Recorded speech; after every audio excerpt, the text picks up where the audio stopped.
各位聰明豆豆嘅會員大家好，咁又嚟到咧每周短片嘅時間啦。啱啱過去嘅禮拜咧，最重要嘅當然咧就係習特會 APEC 峰會之前舉行嘅習特會啦。最終開會嘅時間咧就並冇如特朗普所指咧話去到3、4個鐘，咁啊都係個零鐘咧就已經完結。咁亦都咧就未有話達成一個即係大規模嘅結論嘅。咁習特會咧最終咧就係即係以一個休戰嘅作為一個嘅總結啦。咁中國方面嚟講嘅話咧，亦都叫做咧就係獲得10%嘅芬太尼嘅關稅嘅減免。至於美國咧就可以咧暫時得到中國嗰個承諾咧，就係將稀土嗰個出口管制咧就係延後1年啦，並且咧就係配以細節再喺後續去施行嘅。咁啊，同時美國咧亦都咧就係咧將呢一個嘅航運股嗰個嘅停泊費嗰個稅收咧，亦都咧延後1年先至實施。咁所以話咧，如果你話即係比較直接受惠咧，就可能係即係中國嘅一啲嘅貿易類嘅股份啦。咁啊，始終關稅咧就係可以係獲得係即係減咗10%，咁同埋咧就係喺航運費方面嚟講嘅話咧，亦都可以咧就係有少少嘅一個嘅下調啦。好啦，咁不過咧就係話，即係喺呢個習特會之後咧，其實咧大家見到咧全球股市咧反而咧係有啲回軟嘅。咁亦都反映即係市場風險胃納嗰個嘅虛擬貨幣啦，喺過去幾日咧見到個價格咧都大幅度下跌。嗱，似乎咧喺習特會完結之後咧，市場係開始咧反而咧就係 risk off 翻，同埋咧嗰個似乎嗰個市場上面嗰個嘅資金流動性咧就比較緊張一啲嘅。咁陣間亦都可以講下咧，就究竟點解會出現呢方面嘅原因啦。嗱咁我哋再睇埋咧，就係話即係環球股市似乎喺習特會之後就稍為係回落啦。咁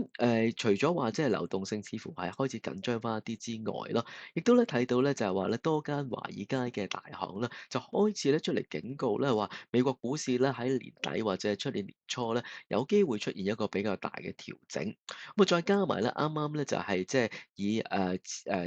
大沽次按而一舉成名嘅 Michael Burry 咧就公布咧喺第三季咧佢就係做空咗呢一個 NVIDIA 啦，同埋即係PLTR 啦嚇。咁令到咧大家突然間覺得咧就話會唔會係真係人工智能呢一個嘅議題係過熱咧因為即係 Michael Burry 就係出名咧就係即係沽空一啲咧就係過熱嘅主題，或者咧就係有泡沫嘅主題嘅。亦都令到咧就係美股咧係突然間咧有個嘅回落。嗱，不過喺呢度要留意一點咧，即係佢第三季開始沽空嘅話咧，如果計及10月份 NVIDIA 同埋即係呢一個 PLTR 嘅升幅咧，其實咧佢帳面咧都輸唔少啊。咁所以即係我諗今次嗰個美股嘅回落，我諗係接連有一啲嘅風險嘅警告啦，再加埋就係恰恰Michael Burry 喺呢個時間去公布翻佢第三季嗰個嘅倉位啦，就令到咧嗰個美股咧係略為有個震盪喺度。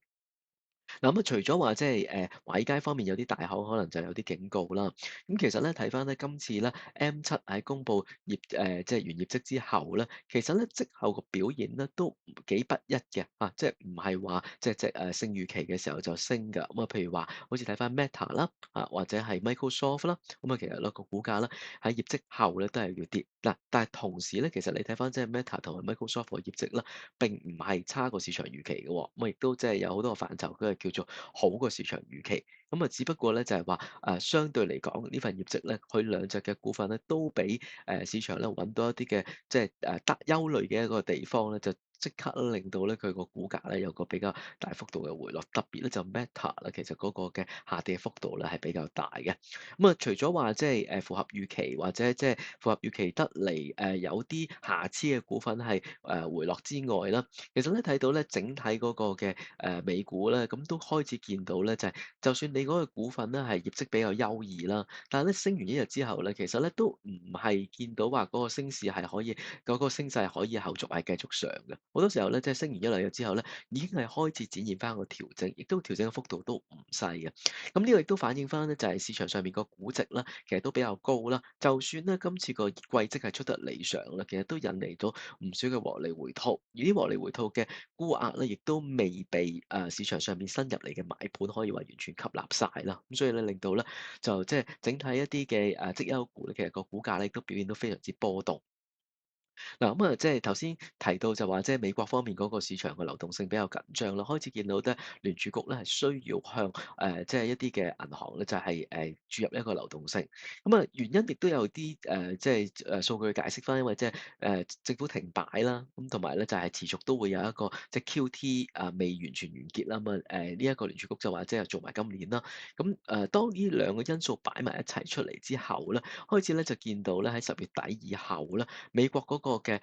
銀行嗰個嘅隔夜嘅流動性啦，開始係變得比較緊張啦。咁啊，當嗰個市場嘅流動性比較緊張，而開始市場有一啲比較負面少少嘅消息啦，就往往會令到呢個股市咧會有備受壓力咯。好啦，咁啊睇埋即係呢一個嘅港股呢方面嗰個情況咧，就中概科技股咧，其實咧都會受到咧就係美國科技股稍為轉弱嘅氣氛影響。咁啊，其實見到即係中概科技股啦，咁呢段時間咧，其實都跑輸咗中特股嘅。咁啊，升升跌跌之後咧，唔少嘅一啲嘅科技股啦，其實喺過去幾日啦，其實又翻去原位啦。咁啊，同埋咧就係即係北水，你見到咧就係即係流入科技股嗰個金額咧都遠較之前為少。嗱，我講話北水係即係流入科技股嘅金額少啦，已經其實講咗兩三個禮拜。咁呢個趨勢咧都係持續，而近日即係大家見到話，即係北水都每日都流入一定嘅額度咧，似乎咧都係以流入中特股係為主啊。所以中特股咧，其實咧你見到咧喺中美元首會議之後咧，其實表現咧就反而係比較強啦。咁首先我諗即係比較直接受惠嘅就係實際關稅嘅稅率嘅回落啦，咁啊因為芬太尼嗰個關稅係減翻10%落嚟啦。咁啊其次咧，亦都咧就係見到咧資金咧係流入翻一啲即係由一個即係比較高波幅嘅股份啦，換翻落去一啲比較低波幅嘅股份上邊。咁啊可能同即係佢哋覺得即係今年可能年內都已經有一定嘅收益，反而喺年底前可能逐步鎖定翻今年嘅獲利係有關啦。嗱咁至於即係今年都係一直係市場焦點嘅生物醫藥股啦，就轉翻向個別發展連續幾個禮拜繼續都見到有北水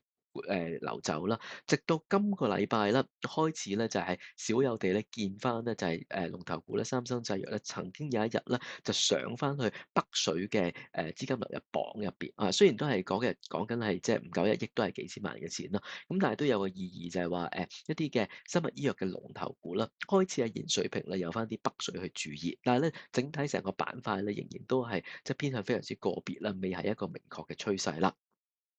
好啦，咁睇翻咧就係即係個少少嘅總結啦，就係美國嗰個情況咧，美股咧似乎個動力咧係下降咗，亦都咧有一個即係回調嘅勢頭似乎出現咗啦。中港股市咧咁相對其實就冇大幅度嘅跌啦。咁當然因為之前亦都冇美股個咁高嘅累積升幅啦。咁啊，中港股市方面咧，似乎就行緊一個即係區間上落方面嘅走勢咯。好啦，咁跟住咧，我哋睇睇咧，就係呢一個嘅即係圖表上面嗰個形態係點樣先。嗱，喺呢一個即係中美元首會議之前咧，其實咧港股咧就曾經咧掹翻上去上升通道嘅中軸入邊嘅即係接近中軸嗰個嘅位置啦。咁咧其實咧就而家咧你見到咧就係嗰個嘅指數咧，其實咧都係繼續咧就係跌穿咗嗰個嘅上升通道噶啦。咁啊，暫時你可以話睇翻喺100天線個位咧，就係有個支持啦。每次當個指數挨近翻100天線咧，都係即刻咧就係有啲回穩啦，或者反彈嘅勢頭出現翻。不過咧就嚟緊仍然都比較關鍵，就係咪可以上翻去入翻去嗰個上升通道入邊咧？嗱，如果一直都入唔翻去上升通道入邊咧，咁往後其實可能咧就轉為一個橫行整固嘅形態。咁橫行整固形態大概個支持你見到就一百天線一路推高咧，100天線係一個比較主要嘅支持啦。至於上面嘅阻力位咧，大概咧就26,500點已經係一個咧就比較重嘅一個嘅技術阻力區噶啦。咁啊有機會即係個大市由之前係一浪高一浪啦，去到年尾嘅時候，因為嗰個成交嘅減少啦，咁同埋咧環球股市亦都喺年尾前有啲回吐啦，就出現翻一個嘅區間上落啦，向下方試支持兼即係區間上落嘅一啲嘅走勢啦。好啦，咁跟住咧，我哋睇睇咧就係呢一個嘅外圍方面嗰個嘅市況嘅情況係點樣啦。嗱，首先咧，我哋睇睇咧就係即係美國個政府停擺嘅情況啦。美國政府咧停擺就持續，咁喺呢個背景底下啦，咁啊民主黨咧喺啱啱11月4號舉行嘅多個地方嘅州份嘅選舉當中咧，就取得一個即係重大嘅勝利嘅幾乎所有嘅對決當中咧，都係贏晒呢一個嘅共和黨人嘅。咁特朗普咧就將今次嗰個嘅選舉失利咧，就歸咎於咧就係共和黨人咧就唔願意聽佢，就去喺議會裏邊改個條例，令到民主黨人咧就唔可以拉布。咁所以咧就即係佢覺得咧，因為咧今次嗰個政府停擺係共和黨人唔聽佢嘅指令行事啦，所以拖延嘅時期比較長啦，導致咧今次嗰個嘅選舉咧就失敗。咁但係雖然係咁啦，佢仍然就講到咧就係如果要傾咗要接受民主黨人嘅條件先至係可以去重開政府嘅話咧，咁其實佢寧願咧就係繼續都唔重開住嘅。而家佢就係講到話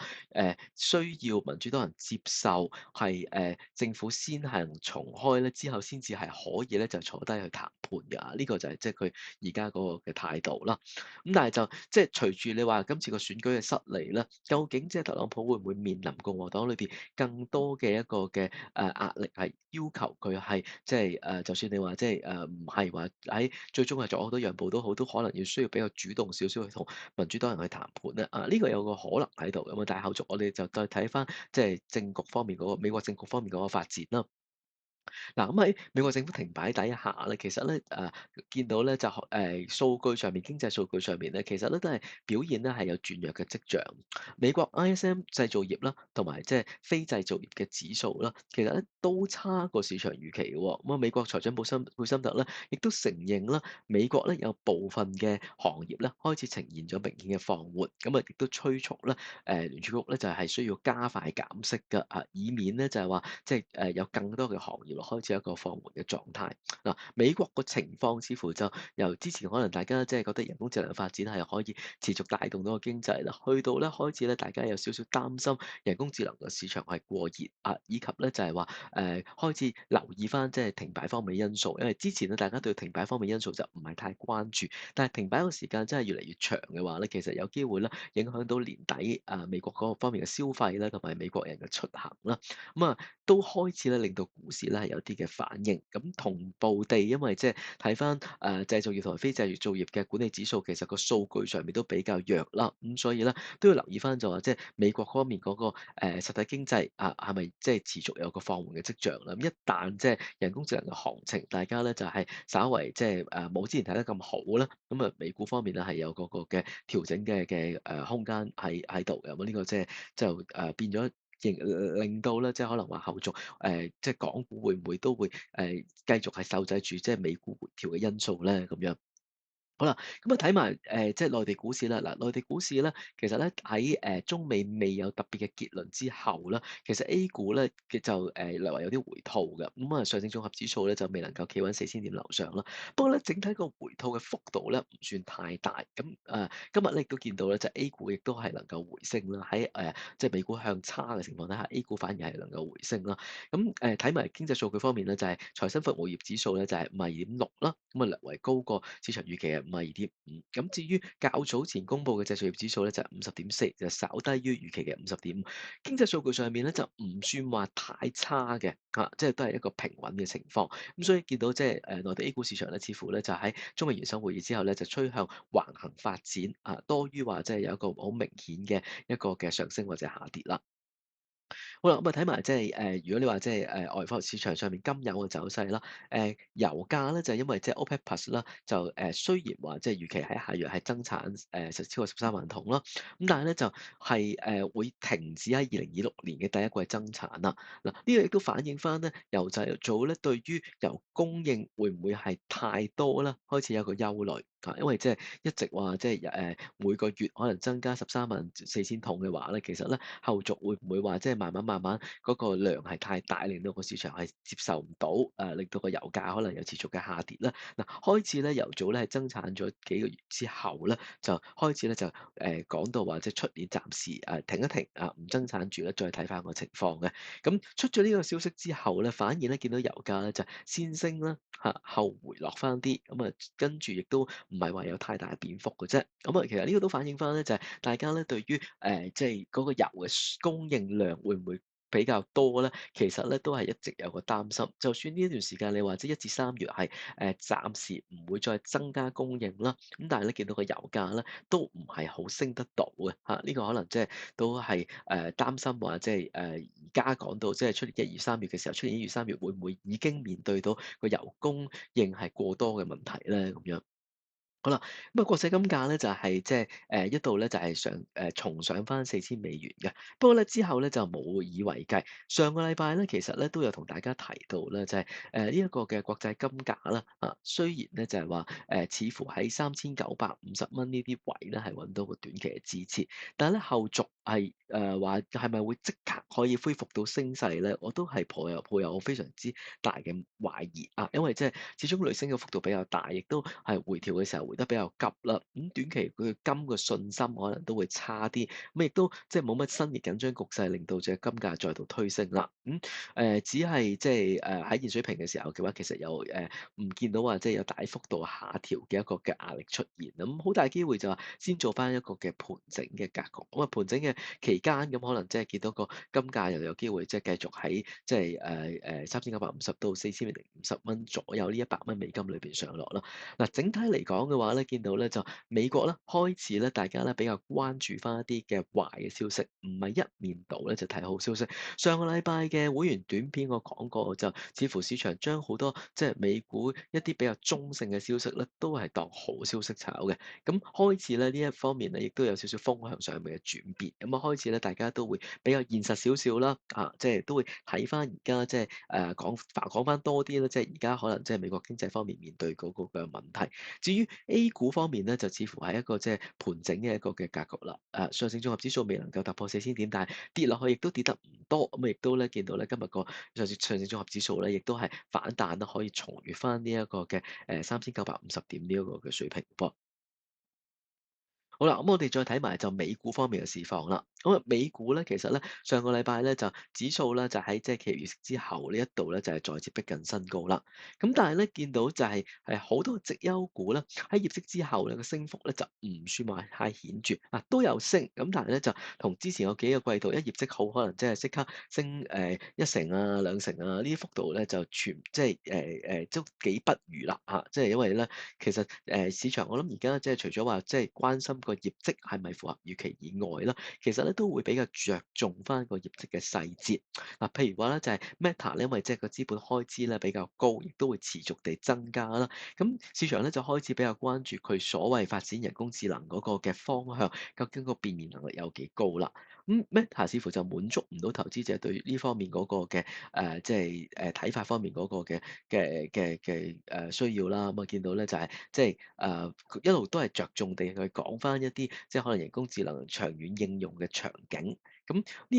但係就即係因為即係 Meta 本身亦都冇涉足到雲業務啦，令到即係投資者咧可能擔心咧就係喺人工智能發展過程當中咧，佢嘅算力係受限，以及咧最終如果話佢揀去買嗰個嘅就或者揀去投資嗰個嘅人工智能嘅項目，如果係落地嘅機率唔夠高咧，可能相對咧其他嘅科技嚟講咧，就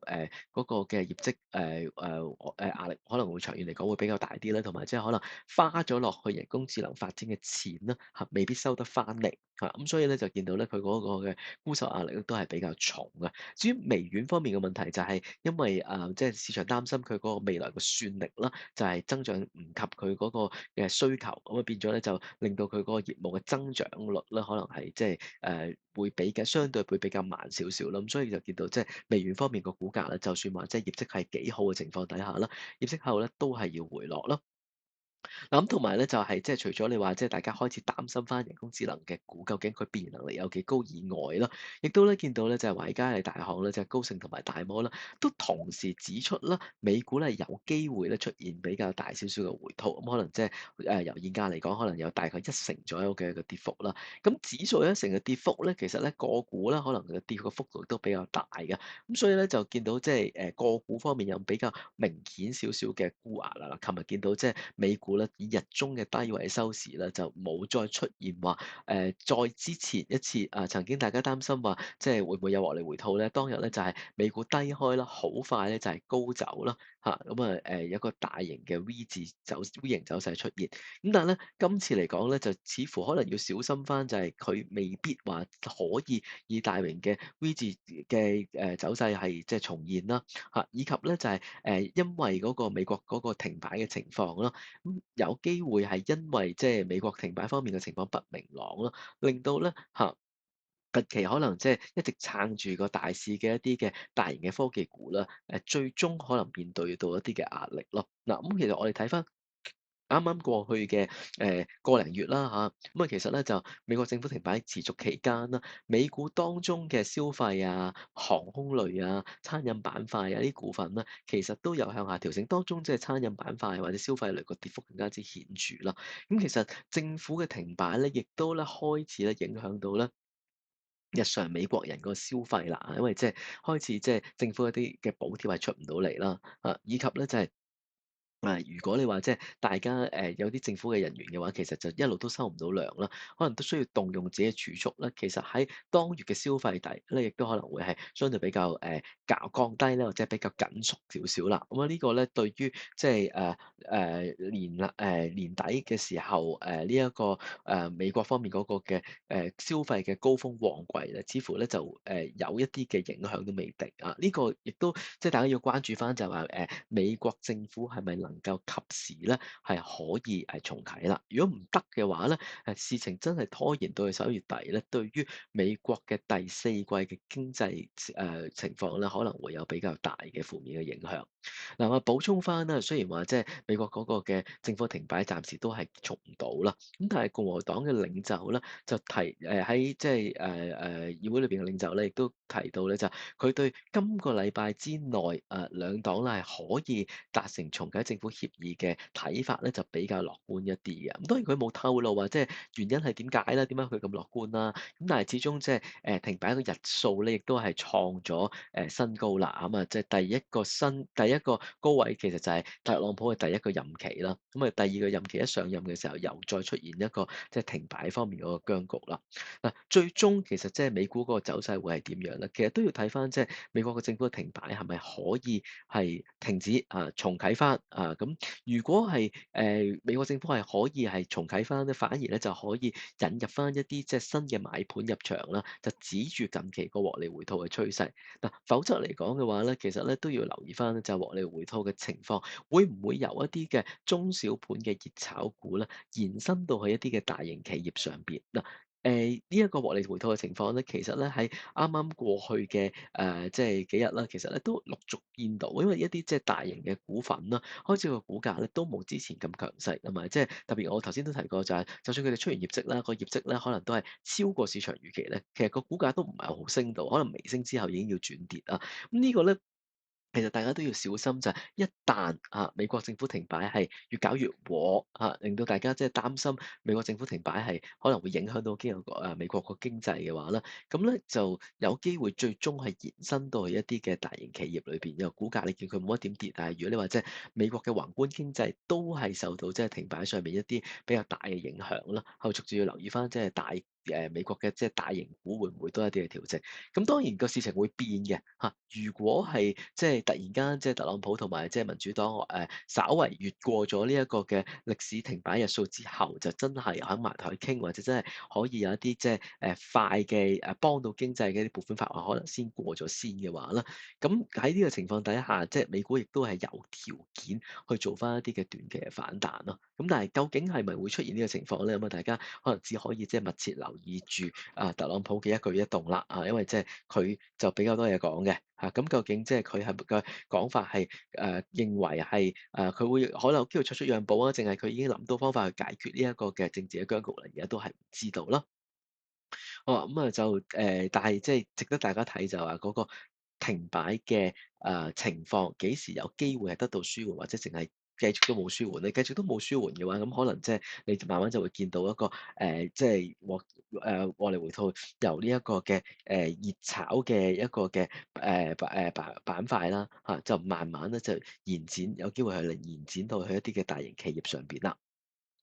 好啦，咁我哋再睇埋咧，就係話美股啦，禮拜二嗰個嘅收市方面嗰個情況。嗱，禮拜二咧嘅時候咧，大家見到咧就係即係 Nvidia 啦，咁啊有比較大幅度嘅回落啦。咁另外咧就係話即係 Google 亦都係有啲回落啦，啊 Broadcom 啊嗰啲，嗱咁都係一啲即係AI 上邊比較領先嘅一啲股份啦。其實咧喺啱啱過去嘅禮拜二啦，其實都有個比較大幅度嘅調整嘅。亦都配合翻我諗頭先講到就話市場都擔心話即係短期人工智能方面嗰個嘅發展係咪有個過熱嘅問題啦。咁啊，再睇埋即係如果你話整體個指數啦，嗱，標普500指數又好，呢一個嘅納斯達克100指數又好啦，其實你睇到咧紅色嗰啲咧就係一啲嘅陰燭啦。咁你見到咧陰燭出現嘅日子咧都係比較多啦，你見到咧就係1、2、3、4、5、6標普500指數連續6日都係出現一個陰燭嘅走勢啦。咁啊，納斯達克指數咧就好啲，咁啊都係5日出現一個陰燭嘅走勢嘅啫。咁但係兩者係見到高位係開始有一個下降嘅趨勢，下降通道係出現咗，而同時就係見到嗰個嘅標普500指數又好，即係納斯達克100指數，都出現翻啲陰燭，連續陰燭嘅走勢咧。其實你都可以睇到就係市場上面咧都係慢慢可能有資金係走啊，或者咧都係擔心啦，後續咧其實即係美股接連創新高之後咧，會唔會有一啲嘅調整啦？咁至於即係睇翻即係美股以外其他嘅相關資產個情況啦。嗱，黃金啦，黃金咧見到咧就經歷過前個零兩個禮拜嘅時候嗰個嘅大起大落之後咧，開始咧見到咧國際金價咧喺大概3950蚊啲水平咧係開始係斷定翻，斷定翻，但係就暫時未見到一個大幅度嘅即刻V 型上翻去啦。咁畢竟我諗即係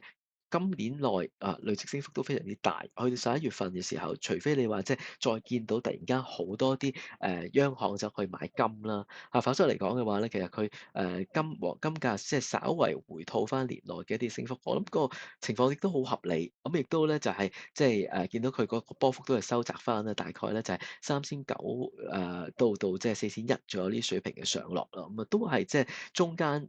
即係個中間落墨，即係可能大概即係4000蚊呢啲水平穿梭嘅機會啦，暫時都仲係比較高一啲啦。咁黃金嗰個嘅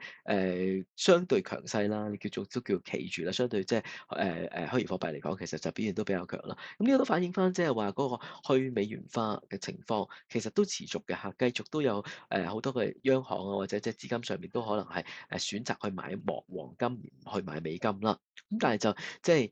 選擇還選擇，短期嗰個資金動力咧係減弱咗咧，亦都令到咧即係國際金價啦，可能年內咧都只係咧就係喺大概4000蚊左右作為一個中間點啦，就係上下未必話有一個太大嘅變幅俾到投資者。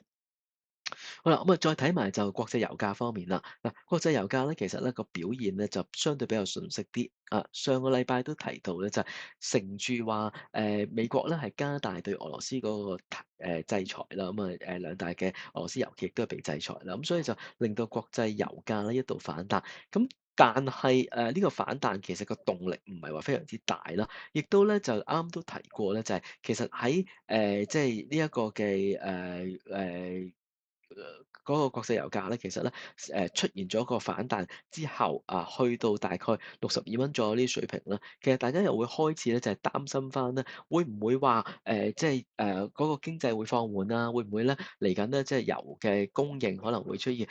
供過於求嘅情況？咁所以亦都係因為呢啲因素啦，令到咧國際油價咧其實咧反彈翻上去挨近翻42蚊、62蚊呢啲水平咧，亦都即時咧就面對到阻力咧，就回落翻去啦，挨近翻60蚊左右個水平，繼續咧都係維持住一個即係高位預咗，而只有即係持續地做窄幅增持嘅一個局面咯。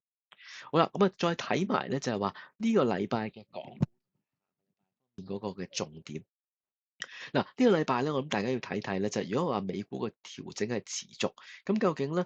對港股嘅影響大唔大咧？港股係咪可以繼續好似今日咁樣去守住支持咧？而且咧就係話睇翻即係過去2日咧，即係恒指雖然跌啦，雖然打錯咗，雖然跌啦，咁但係即係北水咧就係持續咧就係流入港股啦，係帶嚟支持嘅。北水咧其實即係過去2日啦，都係喺尾段嘅時候咧，就係3點後，特別3點後嘅時候咧，就湧入去港股嘅。持續即係北水流入咧，都令到咧就係港股就算係遇到美股係調整啊，裂口低開咧，其實日中咧就反而咧唔少嘅一啲嘅中特股啊，或者即係一啲即係高息類嘅股份咧，其實咧都係慢慢咧就喺低位咧就扯翻上去。今日咧就係即係爭少少咧，已經可能係由即係比較大嘅跌幅咧去到轉升，咁最終都係其實都係微跌嘅啫。嗱，咁至於頭先講到北水咧，就係喺北水嘅支撐底下啦，恒指咧可能咧就維持一個上落嘅格局。但係咧最緊要咧就唔好再跌穿25,500啦，因為即係再一次跌穿25,500嘅話咧，市場個信心可能會比較即係會喪失啦嚇，因為即係而家大家去睇嗰個情況就係有機會話即係可能係大市啊，或者即係恒指啦，係稍作回吐啦嚇，咁跟住稍作回吐嘅時候，可能係靠住即係北水嘅流入咧，就最終令到個指數點未必話有太大嘅變化咯。咁但係如果話最終係跌穿咗即係25,500點咧，其實大家呢個諗法可能要再重新評估過，亦都有機會咧就係觸發其他嘅一啲嘅指示盤或者獲利盤係入場咯。另外一方面就係話，你話睇下低嘅支持，就大家可能要望住即係25,500點呢個位啦，即係再穿可能氣氛相對會比較差啲啦。咁我哋又睇翻啊，就話即係有冇一啲即係有機會係帶動港股向上嘅因素咧？其實咧繼續都係 A 股方面嘅行情。如果 A 股喺短期之內係穩定落嚟，而且再上衝4000關嘅話咧，咁伴隨住會唔會係一啲即係比較利好少少嘅政治消息啦？譬如話政治局會議開完之後嘅話，其實有冇啲政策係會陸續出台咧？有嘅話，亦都可能會對即係中國股市方面會有一個比較大嘅一個提振作用咯。咁如果你話冇嘅即係冇乜特別消息嘅話，咁其實就可能都係歸翻話一個即係橫行整固甚至如果你話即係美股突然間跌幅大咗咧，咁的確咧就係有機會咧就係即係進一步下試一啲嘅低位。咁但係我哋就即係見到即係港股現階段其實都係叫做即係平穩牛皮啦偏弱少少嘅牛皮一個嘅格局啦。咁反而就係都係受住即係外圍方面究竟即係北水仲入唔入港股同埋就係即係呢一個即係A 股喺稍後可唔可以咧就再衝翻4000點咧，就係帶旺翻香港呢邊 H 股方面嘅人氣咯。嗱，至於工具嘅選擇方面啦，咁我哋睇翻咧就係話，即係大市咧係受到美股嘅影響啦。其實咧近期咧可能會出現多咗裂口嘅走勢嘅，特別咧就係喺日內咧，因為即係成交金額咧都係跌咗啦，咁就呢一個裂口走勢咧，其實有時咧都係會重要嘅因為咧即係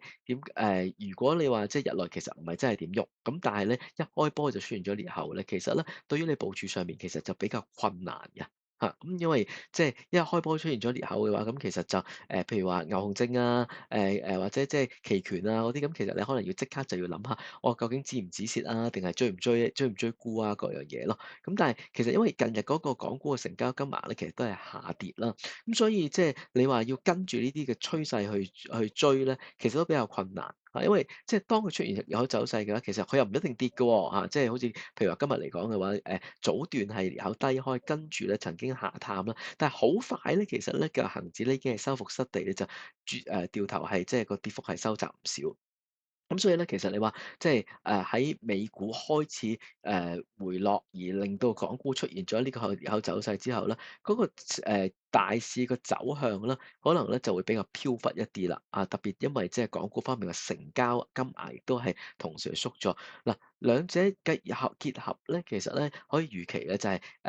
大市嘅波幅啦，可能會喺稍後會收窄啦，而同時咧，其實咧期權嘅引申波幅咧，可能都會有個壓力喺度，因為佢再升嘅空間唔大，但係跌落去嘅話，亦都係有啲北水咧係入場去支撐咯。咁所以如果大家要避開話，即係邊類型嘅期權可能係個引伸波幅回落嘅壓力會比較大咧，其實就係屬於啲價外嘅條款嘅認購期權又好，認沽期權又好，因為即係嚟緊個股可能橫行咧，佢哋嗰個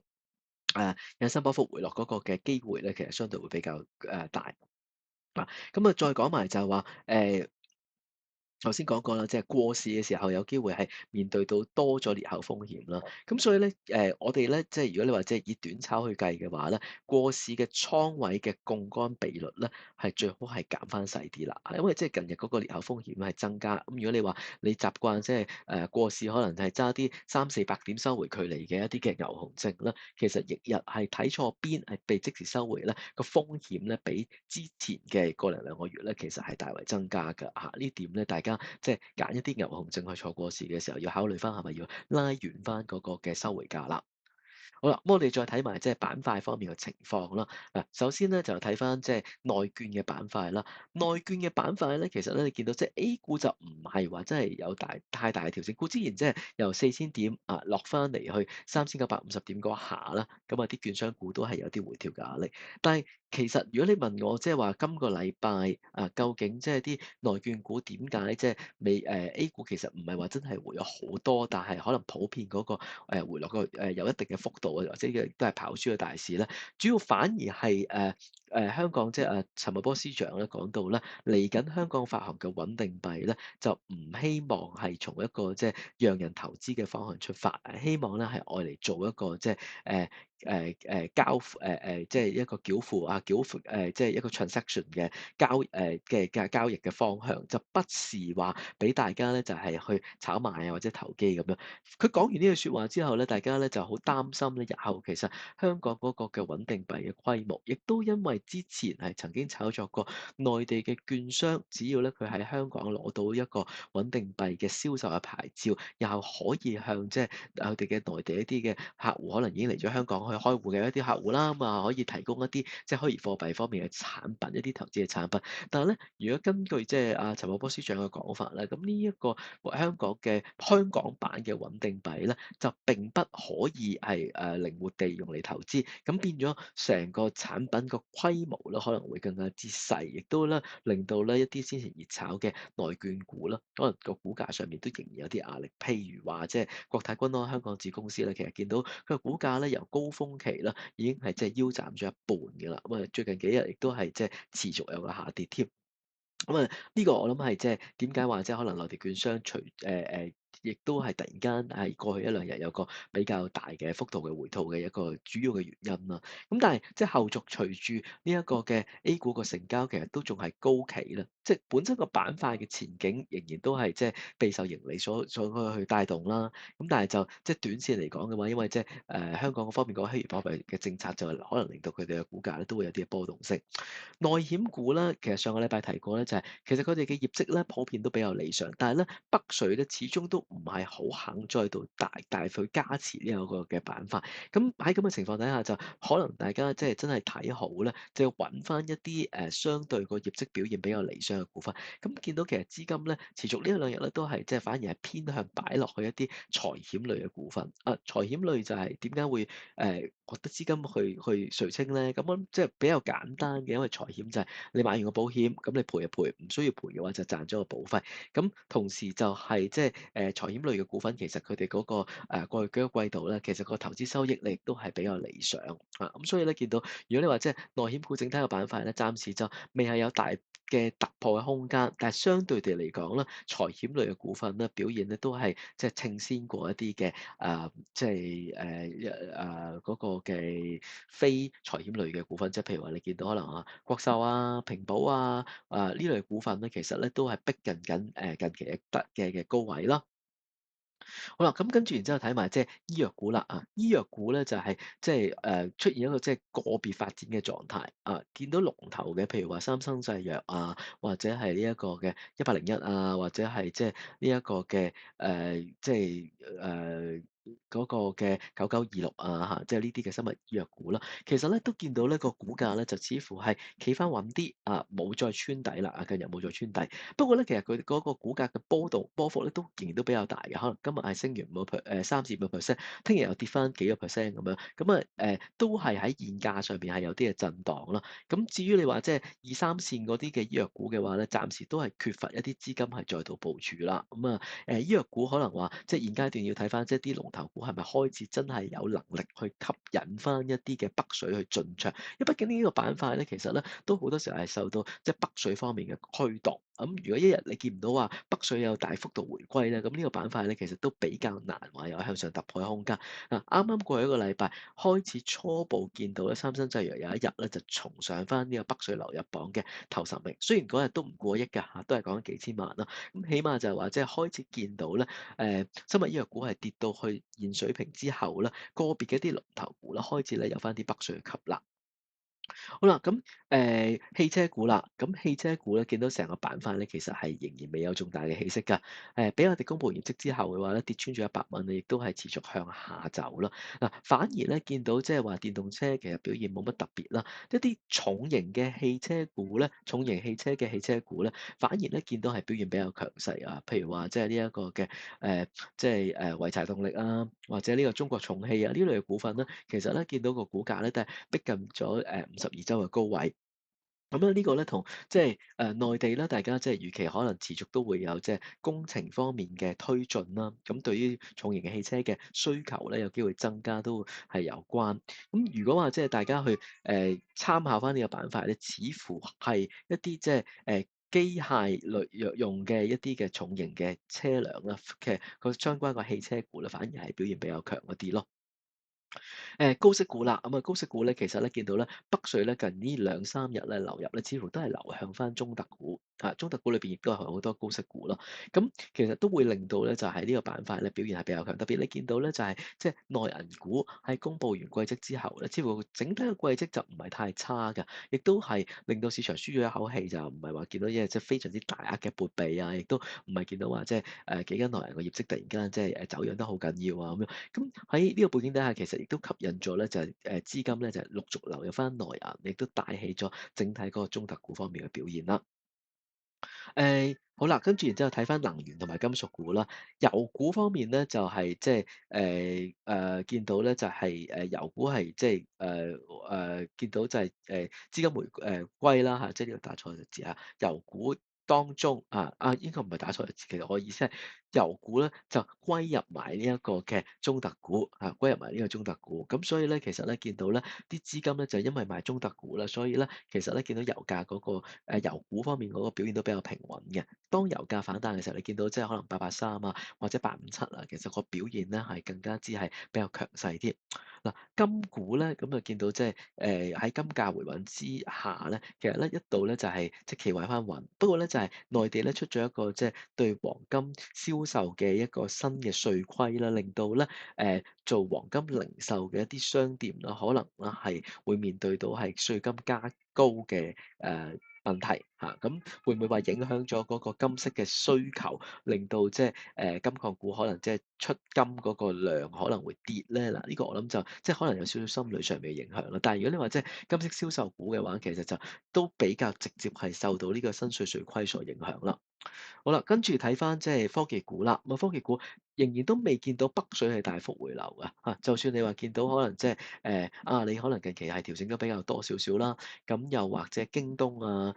京東就即係唔可以北水買啦，咁但係即係京東你見到即係都係走勢上面相對即係比較疲弱少少啦。咁整體科技股咧，即係譬如話頭先再講埋就係小米啊，咁呢啲其實近期都仲係比較弱勢啦。都未見到話北水喺呢啲水平裏邊大幅度地入翻場去買科技股啦，咁變咗即係中國科技股可能係需要咧喺佢哋公布埋第三季業績阿里方面其實亦都稍後唔係太遠嘅時間咧，可能過一個禮拜後左右咧，已經開始係步入翻佢個季績期㗎啦。咁就如果話即係出嗰個季績係比較良好嘅話，當然就可以再刺激翻呢個板塊啦。咁到時業績之前嘅話，我哋亦都可以睇下即係有冇一啲嘅春江鴨入場去刺激翻呢個板塊。否則嚟講，即係呢個板塊暫時又冇乜新嘅消息咧，就係去推進或者未見到話有資金流去流入啦。跟住咧睇翻即係機械人股啦，咁隨住即係美股回吐啦，可能呢啲概念上面比較重少少嘅股份啦，其實咧都係喺高位咧係有啲嘅回調。嗱，不過咧即係喺高位回調之後咧，其實咧資金咧亦都選擇地咧買翻一啲咧基本面比較好，同埋咧就其實喺市場上面都係比較有競爭力嘅一啲嘅機械人股啦。咁啊見到咧就係即係譬如特別今日咧見到咧早段機械人股咧其實一度咧就係回吐，但係咧下晝中段以後咧其實咧有唔少嘅機械人股咧我所講話即係可能比較強勢或者業務上面亦都係比較係被即係有衝勁嘅嗰類嘅股份咧，其實咧喺午後個股價咧都係可以由跌轉升嘅。好啦，咁啊再睇埋就話清潔能源股啦，咁啊走勢咧其實咧都係偏強啦。嗱，我講係個設備股啊，繼續啊，即係電力股就比較強嘅。如果你講，但係清潔能源嘅電力股始終要睇嘅個因素就比較複雜少少啦。咁清潔能源股裏邊，設備股，譬如話呢一個哈爾濱動力啦，見到個股價咧就係再創高位啦。咁另外就即係譬如話金風科技啊呢啲股份嘅話咧，亦都係表現係非常之強勢。設備股咧繼續係維持住一個逆市突破嘅走勢嘅。咁如果話即係喺咁多個板塊裏邊，可能咧表現都比較強嘅話，似乎咧就係話質素比較好嘅小機械人股啦，跌市裏邊見到有個承接啦。誒、跌市裏邊其實都能夠逆市升，即係非常之強勢。其實就睇到即係可能清潔能源嘅設備股，咁啊以及咧就係話即係中特股咧，亦都係比較受惠住大市近期嗰個嘅回落，就見到資金咧反而係流入翻中特股入邊啦。好啦，咁啊，我哋咧就講講咧今個禮拜嘅心法啊。嗱，今個禮拜心法咧，我想講咧就係因為近期咧其實咧港股咧開始咧就係即係有少少調整嘅勢頭啦。調整向下或者有時咧就係受到即係美股低走嘅拖累咧，咁開始咧會有啲朋友咧就係考慮會唔會低吸啦啊。咁但係咧呢一點咧，我就要大家要提一提大家咧，就係大家咧要分清楚咧誒。即係我所謂低級咧，究竟係你係想投機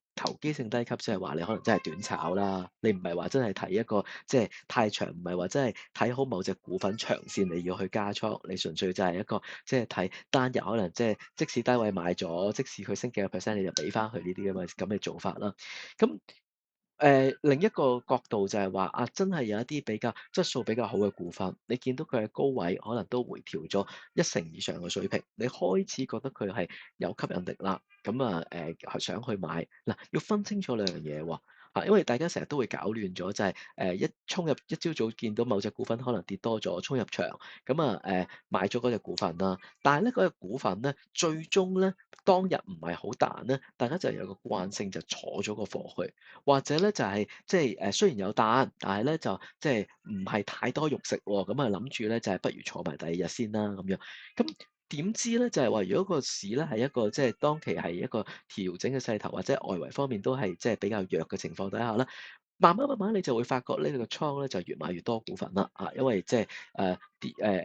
冇得食嘅時候你又唔沽啦，跟住然之後有得食嘅時候嘅話，你冇沽到第二日個市又低開嘅時候，你又再買多啲啦。買下咧，其實咧你就會見到咧嗰個嘅倉位可能超出你原本預期，到真係突然間個市再有一個深度調整啦，其實你自己可以再買股份嘅現金就唔多㗎啦。咁即係最終因為可能一啲短線嘅投機嘅操作咧，就令到咧自己錯失咗話喺低位裏邊買更多優質股嘅一個嘅機會啦。嗱，記住我哋其實你話即係加倉咧，只係最應該係話長線睇好嘅時候咧，先至去大幅度去增倉嘅啫，就唔係話即係稍為跌幾百點嘅時候嘅話，就即刻衝入去係咁去加倉咁樣。嗱，呢度講多少少，或者我哋即係睇住幅圖嘅時候，可能即係去講大家一個容易比較有個理解啦。嗱，入場我哋見到即係譬如話喺過去嘅幾日，咁你見到即係有恆指出現啲陰燭嘅走勢啦。咁譬如話呢一日啦，咁佢係即係跌落嚟啦，咁但係其實佢又唔係話真係即係全日冇一啲嘅完全冇交易嘅機會嘅喎。其實中間可能亦都會有啲股份可能有高低位，咁你就要諗下啦。嗱，如果係跌咗落嚟呢一個嘅水平跌咗落呢個位啦，咁其實你去買嗰隻股份咧，諗住即使佢會升翻俾你啊，定係其實你覺得嗰隻股份去到嗰個位咧，其實都比較合理啦。你願意就算話即使唔升翻俾你嘅時候，你都願意去加貨咧。嗱，如果係前者嘅話，咁其實我哋就要緊守個概念就係唔好諗住話美市賺少少唔賺因為其實你本身嗰個投資嘅目標係真係做短線，你就唔應該話因為賺得太少唔賺就即係增加咗大幅增加咗你自己嗰個長倉嗰個嘅投資金額嘅。咁變咗就係你話啊，可能譬如我假設個例子啦，你喺呢度譬如話你個倉本身倉位係100蚊，咁其實你覺得喺個市跌咗落嚟，喺呢個水平咧，你最初最多只可以揸嗰個倉位係110蚊。咁好啦，你嗰日可能買咗10蚊嗰隻股票啦。咁買咗10蚊嗰隻股票之後，如果佢嗰日係只係俾你賺1蚊啊，或者俾你賺5毫子嘅話，其實咧你都可能應該考慮係咪先賺咗佢。咁你話我唔想沽晒佢喎，因為其實我覺得嗰真係靚㗎。咁你可能就保留少少啊，唔好影響話你嗰個倉位嗰個總體嗰個投資金額嘅情況底下，保留少少嘅金額啦，就去即係略為增加個倉位。即係簡單嚟講，即係譬如話可能你喺26,200，你係會揸100蚊嘅貨。到佢落咗去25,800咧，你可能可以接受自己 overnight 咧，係可以揸到105蚊嘅貨。但係咧，即使可能你有啲炒作嘅話咧，你會容許到自己嘅倉位咧去到110蚊呢啲水平啊，個概念就係咁樣，即係要分得好清楚啊！好多朋友其實就係話見到個市某啲日子突然間係低開咧，就好積極去入場啊，好積極入場，但係其實佢係諗住短炒。最終嗰日唔反彈嘅話咧，佢喺某啲日子就加倉加得太多咧，就失去咗日後或真係再調整嘅時候嘅以更低嘅價格可以買到質優嘅股份嘅機會。嗱，乜嘢係一個即係應該嘅加倉時刻咧？就係我哋其實咧長遠嚟講咧，應該有秩序地喺一啲嘅市跌嘅情況底下咧，就係陸續去買入個質優股，係慢慢去買嘅，係跌市嘅時候去加嘅嚇。呢一個係一個即係我哋長遠嚟講加倉嘅時機啦。咁另外咧就係話，加倉嘅時候咧，其實咧我哋咧應該咧就係話，可能譬如話特別啦，去揀一啲強勢嘅板塊啦，同埋即係業務表現比較良好嘅股份。